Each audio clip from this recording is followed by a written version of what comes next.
Est-ce que vous vous souvenez de notre épisode « Tout le monde s'en fout des vieux » ? Mais non, ils s'en souviennent pas, ils l'ont pas regardé parce que tout le monde s'en fout des vieux. On aurait dû appeler l'épisode « Pourquoi Macron veut tuer nos vieux ?» On aurait mis Macron dans la vignette, Macron dans le titre, Macron, putain. Ça va ? Non mais 10 ans de Macron, bientôt il était là avant Fortnite. Il y a des enfants qui savent compter 2 par 2 et lasser leurs chaussures qui sont nés pendant Macron. Bon, au lieu de râler, là on vous a parlé des vieux parce que l'épisode d'aujourd'hui c'est un miroir de cette vidéo-là. Oui, les rares personnes qui ont regardé cet épisode, elles ont critiqué comme d'habitude. Elles ont dit « Oui, pourquoi vous parlez pas des enfants ?» Ouais, mais c'était une bonne remarque pour le coup. Mais c'est quoi la prochaine étape ? Tu vas défendre Macron ? Bon allez, générique.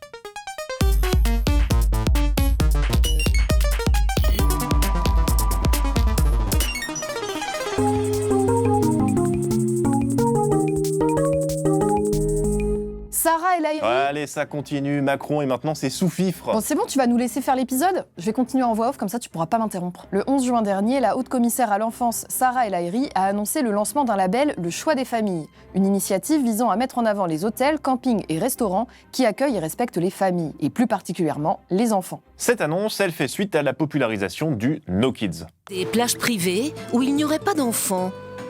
Des campings sans cris. Des transports sans pleurs. Des restaurants calmes. De plus en plus, on voit émerger le souhait de certains d'avoir des espaces sans enfants. Ouais, on l'a encore vu récemment avec la SNCF et son offre Optimum qui propose des espaces dans les trains interdits aux moins de 12 ans. Et là encore, ça a fait réagir le gouvernement par la voix de sa porte-parole, Maud Bréjon. Le signal envoyé aux familles et aux parents quant à la place des enfants dans la société est profondément délétère. Et ce mouvement du sans-enfant va plus loin, notamment avec cette affaire hallucinante qui s'est déroulée récemment à Maisons-Laffitte dans les Yvelines. Depuis la rentrée scolaire, les élèves de l'école Montessori Les Rayons de Soleil sont privés de cours de récréation car ils font trop de bruit. Le tribunal de Versailles, saisi par des habitants du quartier, a interdit à l'école d'utiliser sa cour principale, sous peine d'une amende de 300 € par jour. Une décision ahurissante, dénonce l'établissement sur sa page Facebook. Espace interdit aux enfants, enfants interdits en extérieur parce qu'ils font trop de bruit. Pour le sociologue spécialiste du tourisme Jean-Didier Urbain, c'est une tendance globale de nos sociétés occidentales. Le grand paradigme esthétique de notre société, c'est le silence. On veut du silence partout. On veut du silence en ville, on veut du silence dans la voiture, on veut du silence la nuit, on veut du silence partout. Et l'enfant, c'est exactement le contraire. Si on était de dangereux gauchistes, on dirait que cette société lisse et aseptisée accompagne la montée du fascisme. Mais n'allons pas trop loin, soyons raisonnables, on va plutôt citer Sarah El Haïry. Bien sûr. Comment peut-on, en 2025, considérer que les bruits joyeux de la récréation sont une nuisance à bannir ? À force de céder à la logique du No Kids, on construit une société qui veut des enfants silencieux, invisibles, aseptisés. On accepte vis-à-vis des enfants des discriminations qui paraîtraient impensables pour toute autre catégorie de la population. Ouais, ça va même au-delà de ça. Un enfant, on accepte plus facilement qu'on peut lui crier dessus ou même être violent avec lui. Et ça peut aller très loin. Dans un article paru le 14 janvier dernier sur Mediapart, Mathilde Mathieu raconte une affaire ahurissante. On y apprend que la cour d'appel de Metz a relaxé un père violent envers son enfant au prétexte que les violences étaient proportionnées et sans dommage. À la barre, Yves M, un major de la police aux frontières, avait notamment admis avoir infligé des gifles, des insultes et des tirages de cheveux, assumant une pratique rude et stricte. Comme le racontait Street Press, devant la cour, il avait d'ailleurs reçu le soutien du patron national d'un syndicat de police, l'UNSA, venu défendre l'éducation casque à pointe de son collègue. Bon, heureusement, la Cour de cassation a cassé cette décision, mais ça reste à peine croyable. Maintenant, imaginez que vous êtes au travail et un collègue, appelons-le Hubert, ne cesse d'émettre des bruits de mastication.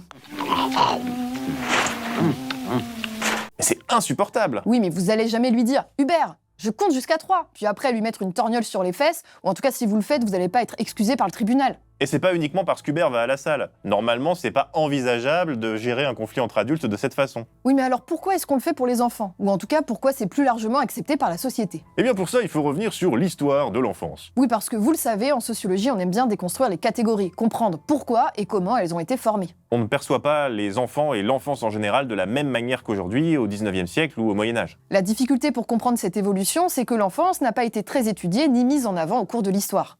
Jusqu'à l'entrée en scène de cet homme, l'historien Philippe Ariès.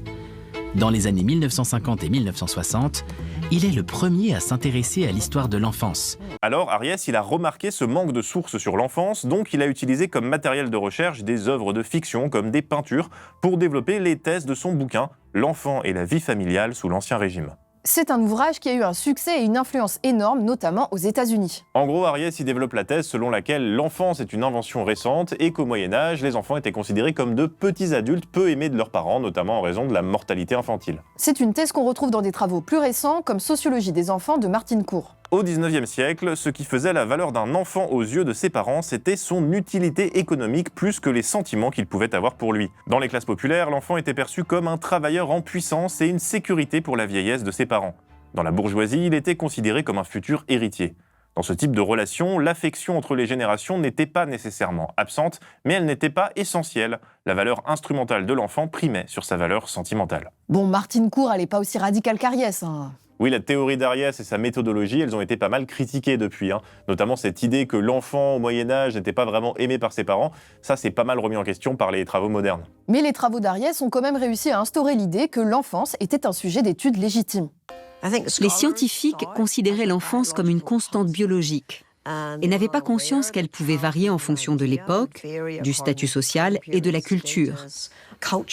Cette découverte, on la doit à Ariès. On va pas lui dire merci parce que c'était un facho. Bon, il était proche de l'Action française, il s'est jamais vraiment éloigné des cercles royalistes. Et oui, ici, on ne sépare pas l'homme de l'historien. Donc ça veut dire quoi? Ça veut dire qu'il faut séparer l'homme de l'œuvre, ou je ne sais pas comment on dit ça parfois des chanteurs. Quoi qu'il en soit, il y a effectivement eu une évolution historique autour de la perception de l'enfance. Au début du XXe siècle, ce rapport à l'enfant se modifie profondément, avec la disparition du travail enfantin, ce qui fonde désormais la valeur de l'enfant dans un nombre croissant de familles, ce n'est plus sa fonction économique, mais la relation affective que l'on entretient avec lui. L'amour qu'on lui porte et celui qu'on lui donne en retour. L'enfant est de plus en plus perçu comme une source de bonheur et d'épanouissement affectif. Un processus important de l'époque moderne, c'est l'institutionnalisation de l'éducation des enfants. C'est-à-dire une école en commun pour toutes et tous qui va former et préparer de futurs citoyens et citoyennes. Une école qui va prendre le pas sur les éducations familiales particulières. C'est ce processus qui est décrit dans cet article, ni tout à fait même, ni tout à fait autre, les territoires et calendriers scolaires des enfants et des jeunes, un article de Patrick Rayoux. Ah mais je connais ça, c'est le serveur Minecraft Pokémon, d'étoiles. Quoi ? L'espace et le temps scolaire constituent des cadres très contraignants de l'action des enfants. Ceux-ci tendent à passer inaperçus tant ils ont été naturalisés dans une forme scolaire qui a fini au fil de l'histoire par s'imposer. L'imposition des périodes scolaires à une société qui vivait au rythme des travaux des champs, la manière de préparer les futurs cadres à des responsabilités différentes par des emplois du temps différents font partie d'un curriculum caché, d'autant plus efficace qu'il n'apparaît plus comme une construction historique. On a donc cette idée, historiquement construite, que les enfants doivent tous être formés de la même manière dans une institution commune. Même si aujourd'hui ce mode de fonctionnement nous paraît très naturel, ce n'était pas le cas jusqu'à la fin du XIXe siècle. Les enfants sont fréquemment envoyés dans d'autres familles pour y travailler comme valets ou servantes. Les enfants étaient mis au service d'autrui dès leur plus jeune âge, parce qu'on estimait qu'ils apprenaient ainsi des choses qu'ils n'apprenaient pas à la maison. Idée que je trouve très sympathique. Cela témoigne d'une approche plutôt saine, et de la part des parents, d'une conscience de leur propre fragilité. Notre conception actuelle de l'école comme une institution amène à une conclusion logique. Les enfants doivent être éduqués. Et ça induit autre chose. Les enfants doivent être éduqués car ils ne savent rien. Et pour ça, ils sont dépendants des adultes qui doivent les accompagner dans leur apprentissage. Ils savent rien, ils sont dépendants des adultes, donc on pourrait se dire que c'est pas vraiment des individus. Et cette idée-là, elle est très répandue dans la société et donc dans les sciences sociales. La sociologie a dû aussi revoir sa manière de considérer les enfants. Effectuant une rupture identique à celle effectuée par la sociologie anglophone, les sociologues francophones ont pris les enfants au sérieux et ne les ont plus simplement considérés comme des êtres en devenir et des idiots culturels. Ils se sont intéressés à l'enfant au présent. Attention, comprendre l'enfant comme un individu, ça veut pas dire ne pas s'en occuper ou ne pas en prendre soin. C'est même l'inverse en fait. C'est plutôt parce qu'on considère pas l'enfant comme un individu ou comme un individu en devenir qu'on en vient à justifier des comportements violents. Et justifier des trucs comme le droit de correction. Relire Mathilde Mathieu. L'expression « droit de correction » remontait à une forme ancestrale de droit coutumier. En 1819, un arrêt de la Cour de cassation avait en effet énoncé ceci : « Si la nature et les lois civiles donnent aux pères sur leurs enfants une autorité de correction, elles ne leur confèrent pas le droit d'exercer sur eux des violences ou mauvais traitements qui mettent leur vie ou leur santé en péril. » Mais parce que l'enfant est vu, dans l'intention collective, comme un objet d'éducation. Donc on ne parlera de l'enfance que sous un angle éducatif. Parce qu'on a vraiment cette idée que l'enfant, il appartient à une sphère familiale et à ses parents, et en dehors de ça, il n'existe pas. Donc forcément, tous les abus sont possibles. Le paradoxe actuel, c'est que la loi prévoit des dispositions spécifiques pour protéger les enfants. Mais cette même loi les considère aussi comme des individus disposant de moins de droits et devant être soumis à un traitement différent que celui des adultes. Les enfants sont en fait en situation de subordination juridique. La spécialiste des droits de l'enfant Marion Cuerck, que vous venez d'entendre dans l'extrait qu'on vous a montré, ne dit pas autre chose dans un post Instagram récent. En France, l'enfant est dans notre inconscient collectif d'abord considéré comme un objet. D'ailleurs, la loi de 2019 qui interdit les violences dans le cadre familial est formulée comme suit. L'autorité parentale s'exerce sans violence physique ou psychologique. L'enfant y demeure un objet, celui de l'éducation des adultes, celui de leur autorité. Et on insiste encore une fois là-dessus, tout ce qu'on dit là, ça ne veut pas dire que les adultes ne doivent pas protéger les enfants. C'est ce qu'expliquait aussi Marion Cuerck sur France Inter. Il ne s'agit pas d'une horizontalité totale. Les enfants n'ont pas le pouvoir. Donc encore une fois, c'est une horizontalité. Il existera de toute façon une asymétrie entre l'adulte et l'enfant. Et on ne veut pas que l'asymétrie disparaisse. Sinon, c'est aussi la porte ouverte après aux gens qui vont dire « et alors, dans ces cas-là, ils sont consentants ». Non, ils ne sont pas consentants. Nous avons le pouvoir. C'est une horizontalité de dignité. Elle explique aussi que du côté de la recherche, on aura en France pas mal de sciences de l'éducation, mais finalement assez peu de travaux de sciences sociales qui s'intéressent aux enfants et à leur point de vue. Pourtant, c'est intéressant, comment les enfants voient le monde, comment ils perçoivent les adultes, comment ils perçoivent leur éducation.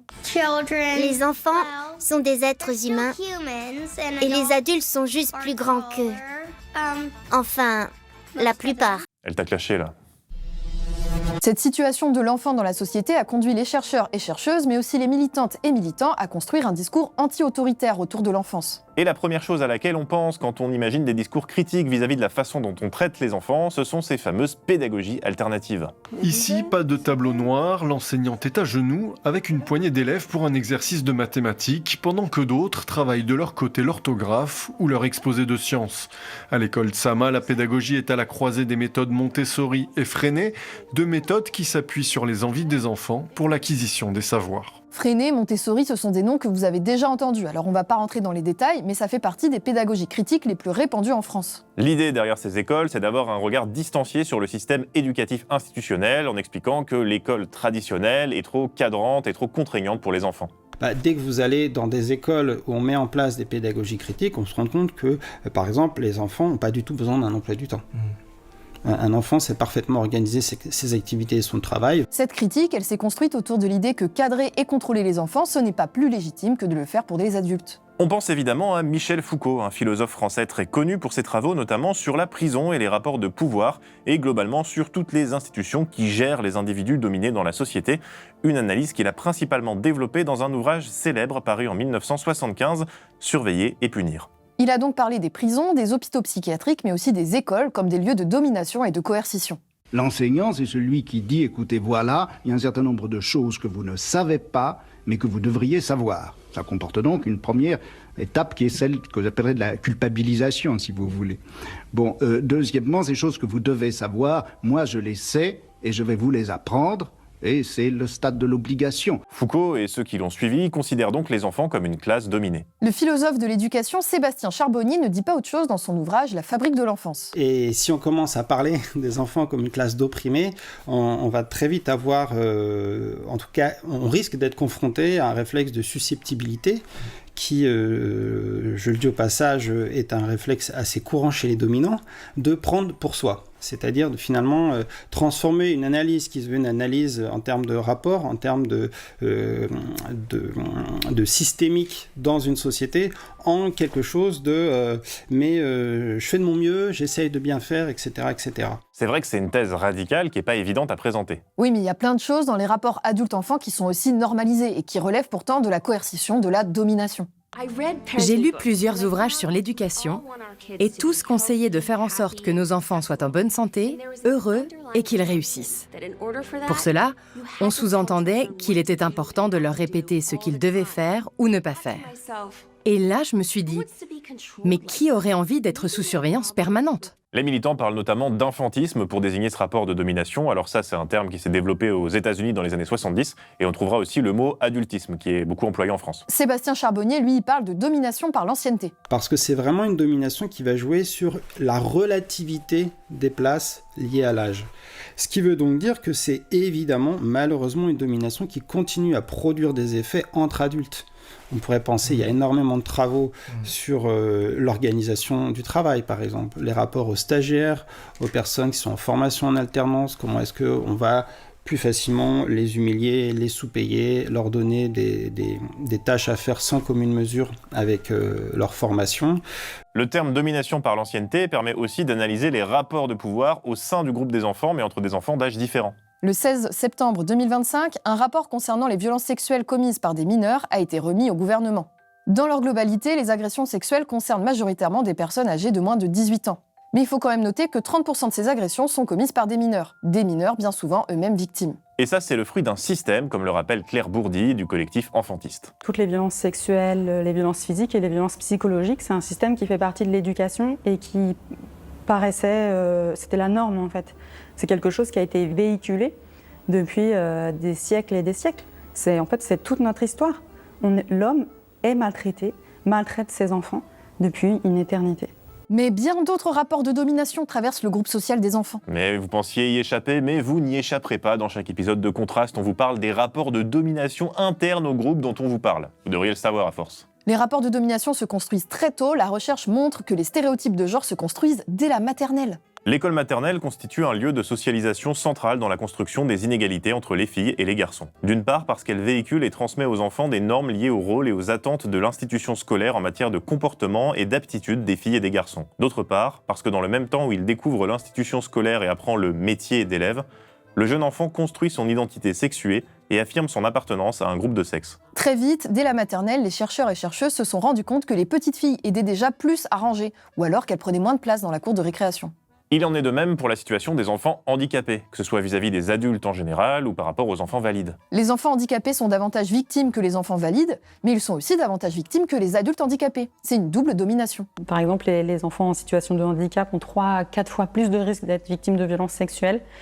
Et ça, c'est pareil, c'est quelque chose dont on ne va pas parler parce que déjà que la société ne voit pas les enfants, alors elle voit encore moins les enfants qui ont des vulnérabilités spécifiques. Ces images qu'on vous montre depuis tout à l'heure viennent d'un documentaire qui s'appelle « Réinventer l'enfance » qui traite plutôt de la question des violences sexuelles concernant les enfants. On a seulement abordé le sujet dans cet épisode, mais si vous voulez aller plus loin, Réinventer l'enfance, c'est sur YouTube et en accès libre. Alors nous, on va continuer la vidéo avec cette idée un peu bizarre, selon laquelle les enfants seraient des gens, et même des êtres sociaux. Les enfants sont même situés socialement, comme l'explique la sociologue de l'enfance, Martine Cour. Même quand ils savent peu de choses sur le métier de leurs parents, les enfants perçoivent néanmoins la place que leurs parents, et donc eux-mêmes, occupent dans la hiérarchie sociale.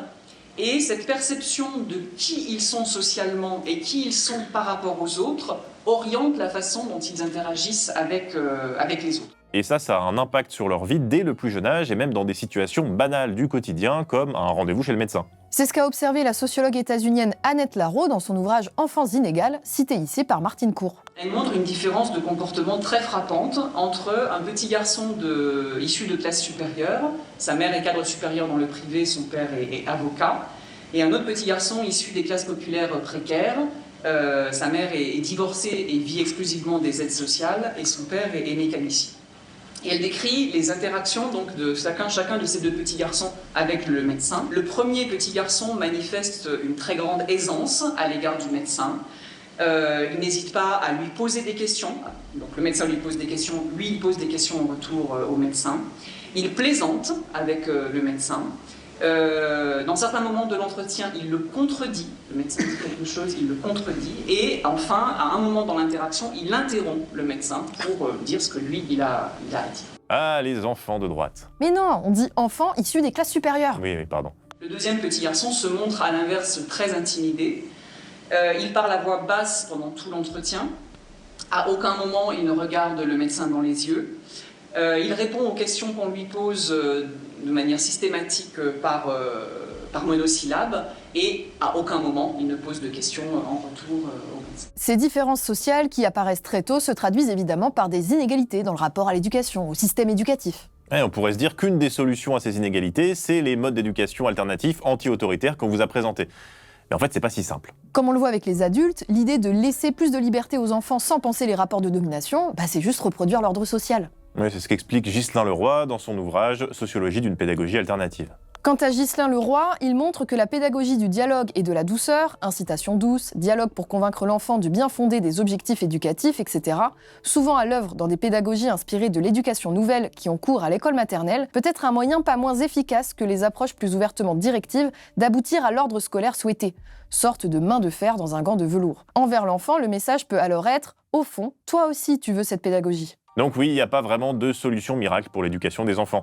Il faut prendre conscience qu'ils sont aussi des gens dans la société et qu'ils subissent à leur manière les mêmes rapports de force que les adultes. On peut rajouter la question du racisme. Les enfants racisés seront, eux, considérés plus rapidement comme des adultes et auront des comportements qui seront perçus comme plus agressifs que des enfants blancs. On l'a très bien vu dans la répression des mouvements sociaux qui ont suivi le meurtre de Naël par la police et qui comportaient de nombreux mineurs. C'est ce qu'explique Juliette Bonnet sur le blog Récréation Critique. Ces situations, comme bien d'autres encore, montrent une différence entre le traitement qu'accordent les institutions aux enfants blancs et celui qu'elles infligent aux enfants noirs et arabes qui sont criminalisés. Le refus de reconnaître aux enfants et adolescents noirs et arabes une innocence qui serait propre à leur tranche d'âge sert à justifier a posteriori le traitement humiliant, violent et parfois mortel qui leur est spécifiquement infligé. Ça, c'est une thèse qu'a notamment développée Fatima Wassak, qui parle dans son essai La puissance des mères d'enfants issus de l'immigration qui sont désenfantisés. Bon, on vous a parlé des enfants comme une catégorie spécifique, mise à l'écart de l'espace public, avec des lois conçues pour les protéger, mais aussi qui leur accordent moins de droits qu'au reste de la population. Pourtant, les enfants ne sont pas en dehors de la société, ils sont concernés par les clivages sociaux et politiques qui la traversent. Mais leur place dans la société est celle de subordonnés, une place qui les rend particulièrement vulnérables à des violences physiques ou sexuelles, et notamment dans le huis clos familial. Et toutes ces discriminations spécifiques, on ne peut vraiment les prendre en compte qu'en considérant les enfants vraiment comme des sujets et non pas des objets. On dirait qu'on dit des trucs basiques, mais visiblement c'est pas évident. Regardez la SNCF et son wagon sans enfants. Pourquoi est-ce qu'on pense d'abord des espaces sans enfants au lieu de penser des espaces conçus pour eux ? Dans cet épisode, on vous a cité des sociologues qui ont travaillé sur la question, mais aussi des personnes plus militantes qui ont essayé de politiser la question des rapports de domination des adultes sur les enfants. On a fait ce choix parce que considérer les enfants comme une classe dominée permet d'avoir un autre regard sur nos interactions avec eux en tant qu'adultes, même si c'est une hypothèse qui peut bousculer au premier abord. Oui, cette grille d'analyse permet de voir d'un autre œil la façon dont on exclut ces personnes de petite taille de notre société. On espère que cette vidéo aura ouvert vos perspectives sur les enfants, et puis n'oubliez pas de soutenir Blast qui parle de sujets dont on n'entend jamais parler dans les médias traditionnels. Je peux dire on se retrouve le mois prochain sinon. Mais voilà. On se retrouve le mois prochain sinon. Cette critique, elle s'est construite autour que l'idée... On la garde. Avec Loumi, on a décidé qu'on abandonnait l'idée. J'ai écrit travailleur, travailleuse à chaque fois, elle a dit j'en peux plus. Stop. J'étais prête, hein.